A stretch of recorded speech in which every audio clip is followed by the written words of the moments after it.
Hey, what's up guys? Joker here. Hope everyone's doing well. Today, I've got some interesting news for you guys.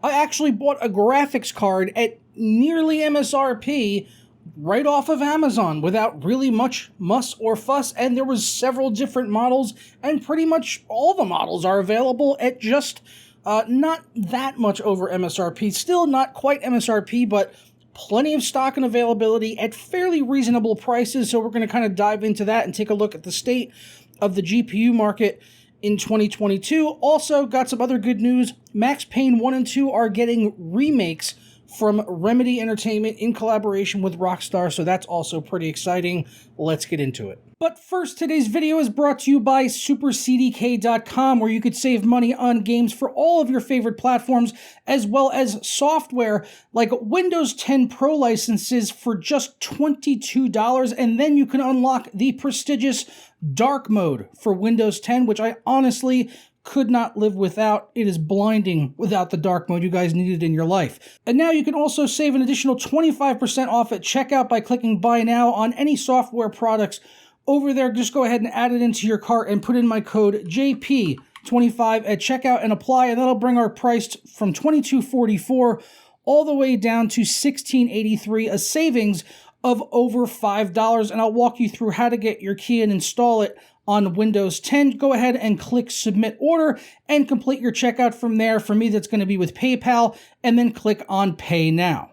After completing the checkout, it'll bring you to your purchased order page, and it will update in a matter of seconds, or just go ahead and hit F5. Go ahead and do that one time. It came through literally immediately. I got the payment email that it had gone through and the delivery of the product exactly at the same time. Once you're done with that, go ahead and click on View Keys and Codes, and we'll get our code right here that we can go ahead and copy and paste in on Windows 10 by hitting the Start button and type in the word Activate. When you see that activation settings or see if Windows is activated, go ahead and click on that, and it'll bring up this right here, and click on change your product key or unlock Windows 10. As I already have Windows 10, I obviously don't need to put in a new key, but just paste it in and then go ahead and click next, and you are all done and set. For more information on supercdk.com as well as the coupon code, be sure to check out the links down in the description below.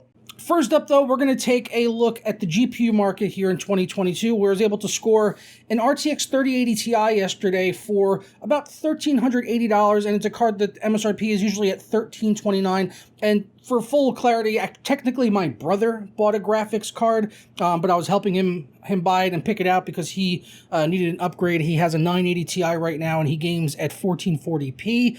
Might make the jump to ultra-wide, but I helped him pick out a card, and in a couple of days, we're going to be installing that into his system, and I will very likely also be upgrading his power supply, as the 3080 Ti is a little bit more power hungry, but we'll kind of go from there and see if it really needs it. He currently has a Fractal Design 750 watt power supply, which is, you know, sort of teetering on the edge. That is what is recommended for a 3080 Ti, but it's sort of right there kind of at the limit. So we'll see what the clock speeds are. We'll see if there's any limitations there with the 3080 Ti, and yeah, we'll probably do a video on that and compare the performance going from his 980 Ti to the 3080 Ti and see how that's doing there.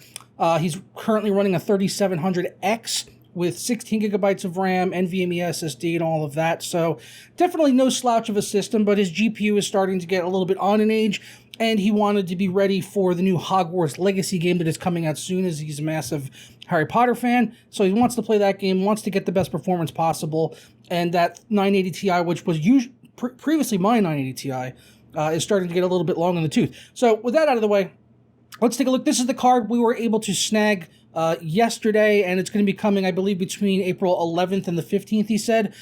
So, yeah, about a week on the shipping for that, so not too bad. It's an EVGA XC3. There were some other models that were available a little bit cheaper than this, but like I said, he got it for $1,384, which is not terrible at all. Over on the EVGA website, I did look today, they even had them over there for $1,329. But we went with Amazon just because they're a lot easier to deal with as far as returns and stuff are concerned in my experience. But 3-year warranty, all of that, and as far as pricing goes over time. I mean, look at how rock bottom this is now compared to where we were at over on Camel, which keeps track of the pricing of pretty much every product on Amazon over its lifespan. And you can see when this thing came out, it was selling for around $2,300. It did kind of come down from there to just under $2,000, and then it peaked late last year around holiday season between November and December, selling for as high as about $2,700. And then from there, you can see it went all the way down to where it is now at what is currently the lowest price it has ever sold for over on Amazon for this RTX 3080 Ti model, the EVGA XC3 Ultra. And as I said, there are some other models available. Let me go ahead and bring it up here. I thought I had it up, but I have to go do a quick search on the 3080 Ti, and there's also other models we'll look at too. But you can see there are some other models. This is a 3080, but it came up for $1,229. So that's kind of why we went 3080 Ti. You know, the extra VRAM, a little bit more longevity in the card, is he's probably only going to upgrade every probably 3 to 5 years, probably more likely on the 5-year end of that. But there were some models that were available for like $1,299. There was a gigabyte model, which I'm not seeing right now. But there's other 3080 Ti models going for $1,500. This MSI one right here is $1,389. And there's a Zotac here. Not a big fan of Zotac for $1,384. It's not up here now, but there was, like I said, there was a gigabyte model yesterday, which was like their bare bones model for $1,299. But I advised them to go with the EVGA one and had some better reviews, a little bit better of a cooler and stuff like that. And EVGA's return policy and as far like warranty and stuff like that, and like things like their step up program, like if by some chance they happen to announce the 4080s tomorrow, he could go ahead and utilize that step up program for the next 90 days. So that's like kind of why we push towards EVGA. Rather than going with one of the other brands. But, you know, not just high-end cards, also, like, sort of the lower to mid-tier cards are available as well. Here's a PNY, sort of a bare-bones model, 3060, but a 12-gigabyte one, the Accelerate model for $488, down from, I guess it was selling at $620 at some point. This is the lowest price it's had in 30 days. Here's another 3060 for $529, a Zotac. This gigabyte model right here of 3060, this is actually what the $1,299 3080 Ti model was, this lineup of card, I guess. But that's sort of why we went with the EVGA. Asus TUF 3060 for $629. You know, definitely more than it should be for these low to mid-range cards like the 3060 and stuff like that. The mid-range, I guess you can say, for a 3060. So that's why it kind of made sense for the longevity of it to go with the 3080 Ti, because compared to what the price increases are on these other models, you know, they've got 3090 cards for about $2,000, which is not horrendous, I guess, even though the cards are very expensive to begin with, obviously.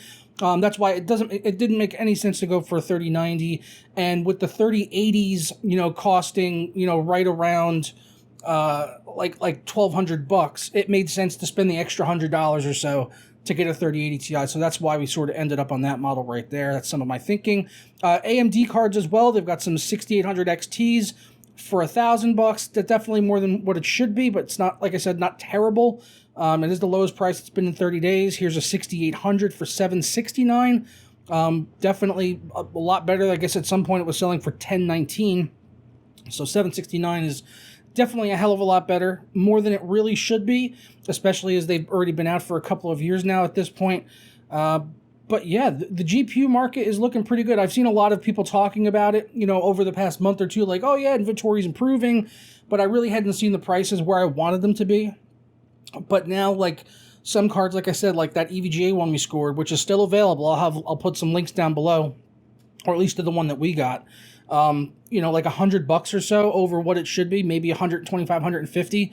In the current landscape and the landscape we've been dealing with over the past 2 years, that wasn't too bad. I thought, because honestly, I was dissuading him and telling him, like, no, you should probably wait for the next cards, or, you know, see until inventory improves. And then he showed me some 3080 Ti's available on Amazon, and I was just like, holy shit, there's like tons of these things in stock at not crazy stupid prices. For what the cards are, honestly. Obviously, like a Founders 3080 Ti should be $999. And then aftermarket cards like the EVGA one we got, you're looking at probably $1,200 to $1,300. So, yeah, the little bit extra there, with as hard as it's been to get cards, was not terrible. So we went with that, and yeah, I'll be upgrading his system within the next week or so with that graphics card. So let me know down in the comments if you want to see a video on that. I've already done at least two videos with him in the past where we built his first gaming PC, like probably 7 years ago. I believe it was an FX 8320, I want to say. And then we upgraded that to a 3700X a couple years ago. And we also upgraded his system a little while. I mean, his case and stuff like a little bit while before that to like a fractal case, which he's currently using. So yeah, he's got a solid system. Just needed a little bit better of a GPU to get him over the next few years or so. And yeah, we'll keep an eye out for a video on that and testing the upgrade path from the 980 Ti to the 3080 Ti. It should be a pretty big leap in performance, I have to think. So we'll be doing that pretty soon. Next up, just wanted to do a quick mention of this as they are doing remakes for the first two Max Payne games from Remedy, the original developer of the game, partnered up with Rockstar, who's the publisher on it. I love these games back in the day. Max Payne 3, I did like a updated review. I believe it was last year or maybe 2020. I think it was 2021. Like it was like 10, like sometime after the game came out, like 10 years or so maybe, after the game had come out, and like doing like an updated review, like is the game still good in so and so a year? And yeah, it was. The game Max Payne 3 is still a hell of a great looking game and a hell of a good time as well. Playing on that, I did an updated review on it for all these years later to see if it was still holding up. Max Payne 1 and 2 though, definitely a lot older in terms of appearance, aesthetic, and all that, and you know, the controls and everything are very outdated on Max Payne 1 and 2, I would say, especially for the PC. So the fact that they're doing what they're calling remakes, and when they say remake, I have to think actual remake, like sort of like Mafia 1 did, and not just remasters. So they say remake, I have to assume that they actually mean remake, because they are going to be upgrading it to the Northlight engine, which you may know, it was originally used in 2016 for Remedy's Quantum Break game, and also most recently on Control. And it also may have been for Alan Wake as well. I'm not 100% certain on that, but I think it may have been used at least for the Alan Wake remaster if they upgraded the engine for that. But yeah, it's been used on like Control and Quantum Break, and Control is a great game. Looked fantastic. Performance was pretty solid. Had ray tracing and everything. So it sounds like at some point of time in the future, no idea when the release is going to be on this. I know Remedy's also working on an Alan Wake sequel. So yeah, it might be a couple years or so, but it sounds like we're going to get remakes for the first two games, and we'll probably get things like ray tracing and all of that for Max Payne, I would hope. Yeah, looking forward to that. Max Payne games are some of my favorites from my childhood, playing those back on, I think it was the PS1 or the PS2.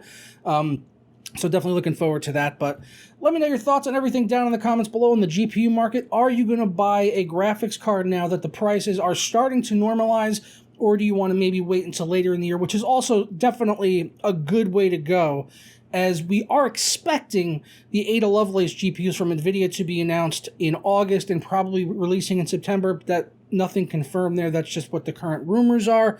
And it's been a few years since the 30 series came out. So it's definitely not outside the realm of possibility that we could be seeing new graphics cards before the end of the year from NVIDIA, and maybe even from AMD a little bit later on after that, but we really haven't seen too many rumors yet on their next gen of cards. But we'll definitely keep an eye on it, and keep you guys updated as we do that upgrade for my brother's PC, and on Max Payne 1 and 2 remakes, which I am looking very much forward to. So I'm going to go ahead and get out of here. Hope you all have a fantastic day, and I'll catch you next time for another video. Ciao.